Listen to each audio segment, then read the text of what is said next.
You are looking at Julian's pronunciation guide, where we look at how to pronounce better some of the most mispronounced words in the world, like this other curious word. But how do you say what you're looking for today? Let's learn how to pronounce the name of this French tennis player. If you want to learn more confusing names from tennis, make sure to stay tuned. We've got tons coming up at the end of these videos, so stay tuned. But let's get through the French pronunciation. The way French people would pronounce it in France is as Arthur. Arthur, the H is silent. Fils, alright, so there the L is silent. I know it's French, it's confusing. So French pronunciation, Arthur fils. In English, you can say it as Arthur, Arthur, or Arthur. I mean, you can say Arthur, it doesn't matter, but Arthur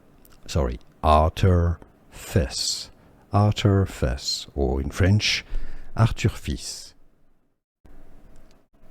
Let's learn how to pronounce the name of this French tennis player. If you want to learn more confusing names from tennis, make sure to stay tuned. We've got tons coming up at the end of these videos, so stay tuned. But let's get through the French pronunciation. The way French people would pronounce it in France is as Arthur. Arthur, the H is silent. Fils, alright, so there the L is silent. I know it's French, it's confusing. So French pronunciation, Arthur fils. In English, you can say it as Arthur, Arthur, or Arthur. I mean, you can say Arthur, it doesn't matter, but Arthur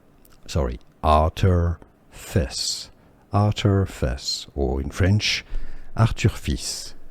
Here are more videos on how to pronounce more confusing words and names too many mispronounced. Like this video if you found it useful. I appreciate your support. I'll see you soon and thanks for watching.